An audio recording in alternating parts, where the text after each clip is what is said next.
You're going to be the professional one. All right, free to go. Okay. Just go? Yeah. Yeah. Hello, folks. Hello, fellow shooters. I'm Stu back in Mortar, and I'm here with... I'm Tiffany.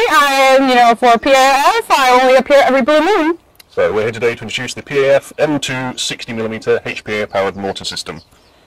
And we have two systems over here. So the main gas canister unit fits into the main body of the mortar. There's a small hole around here on the side that allows your gas line out.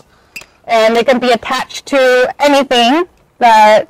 for gas, for CO2, for any sort of external gas tank, basically. Yeah, and there's a hole over here that you can stick it in and attach to it, and you can use it. You can use it however you want. So, with the main system, we have BB feed. So this will fire a shower of BBs between 40 and 50 meters, depending on the pressure used. This screws into your main gas canister unit, and then the entire assembly fits inside the tube. You can use a pedal to fire it repetitively, feeding fresh ammunition in each time. Or we have a 37mm attachment, which fits onto the same base unit and will allow you to fire tag-in compatible hard shell rounds. Yeah. So. And for this one, everything is to real specification. Yeah. It can be to comply with local laws in various countries that ban realistic mortars. We have changed some of the critical dimensions so that you can't fire live ammunition with it. So it shouldn't be a problem legally. Yeah. So basically, the real thing it will not be like you cannot fit it inside of the mortar tube. Yeah, somewhere. We don't know. We don't know where he made adjustments, but it is as real as it can be. But legally, yeah. So you can use the handle at the bottom here, so wind down to decrease the muzzle angle, or wind up the other way to increase your range and muzzle angle. So, over here, the dovetail is integrated into the mortar housing, and you can fit standard mortar aiming devices if you have one to hand, using the dovetail lock there. So range adjustments, spirit level bubble for angle when you're setting up.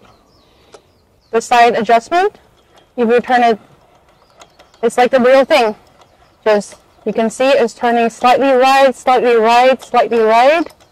And then if you turn it back, it will just go back. Slightly left. And it goes left, to the left, to the left. So it's like the real thing, You have usually one person who is shooting and one person who is telling the adjustments. And then once it's at the right angle, the right... traverse. Yeah, and then we're ready to go. Okay, so now we're over with the nitty-gritties, with all the professional gibberish that I don't understand. Specifications. Yeah, only Stu knows. I don't. Now, let's test it. I know that is what everybody wants to see. Let's go. Later. So we have actually two ways of filling in the BBs. So there's actually a VOP unit built in. For demonstration purposes, this is over length at the time. When the actual thing comes out, it's going to be shorter. Flush with the end, so we can just demonstrate how to load it easily. You can pour the rounds down the barrel itself, which is a bit slower, or you can unscrew the short barrel section and pour them straight into the top. It'll be about 50 rounds inside. Okay, so we'll demonstrate loading it. I've got a handful of rounds here. We've taken the barrel off the front end to make it easier using a speed loader tube. So place that down the side.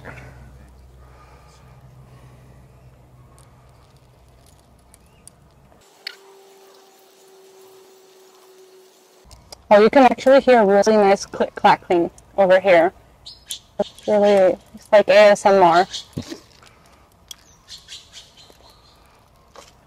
Okay, I think it's getting a bit full. Alright, yep. So take that out. And actually, we don't want to fill it all the way to the all the way up, or else there might be a possibility for it to jam it. Okay, so again, put your stub barrel on, screw on the cap, and once again, After the prototyping is finished, this will be shorter, so it fits flush with the end of the thing. This is just for demonstration purposes, so you can see how it works. Okay. And later on, with we will have the luminescent BBs, So, and it's going to be really cool. so you can use tracer unit with it with version 2 as well, so you can see where your rounds are flying, and it's ready to fire. So at the moment, we're using an external HPA tank through a pedal for firing. Between 8 and 15 kilograms of force, so there's a wide variety of different pressures, systems that you can use to feed it, and obviously that will determine the range and the pressure of firing. Okay, so to fire, just press the pedal. And listen.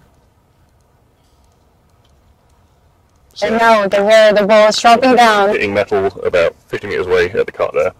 Fire in a hole.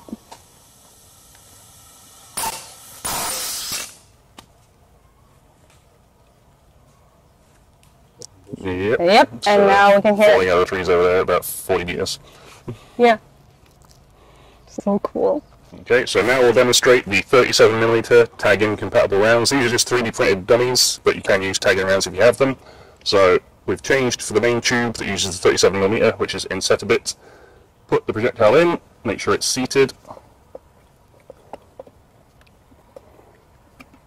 Okay, then use a ram rod. Press it gently inside, gently, until it hits the bottom. Okay. And it's ready to go. Firing. Fire up!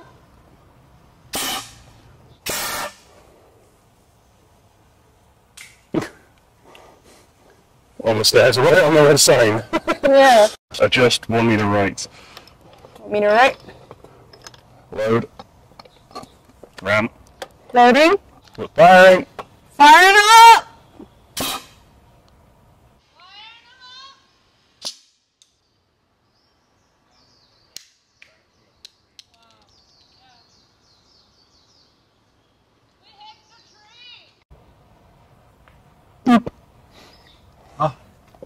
Oh. Yeah. Okay, so this is pretty much it. This is our demonstration for The M2 60mm mortar from PAF. So again, 37mm tag-in compatible. Because of Taiwanese laws, we can't actually get tag-in rounds, so we 3D print these mocks. You can get them on the website as well to do it yourself. So cheap, easy, disposable. If you don't want to use live rounds from tag-in, so you can practice for these. They'll be available for download on the website, or you can use live tag-in rounds in your country if they're available. And so basically, we did the BB testing, we did the testing for the tag-in rounds. Which one impressed you more? Definitely the tag-ins. The tag-ins, right? There's a nice thump when it goes off. Yeah, you can see and where it lands more easily. yeah, and to our surprise, the landing is actually really precise. Like it never really get out of range. Like it's really consistent. You can adjust with the wheels as well. A couple of meters left. Yeah, because there's once like when we were carrying this around, and actually it went off a little bit, and he just counted it. He's like, okay, 1 meter to the right, and then he adjusted it, and after that everything is just smooth and dandy and fine. It's really cool. And thoughts? Impressive.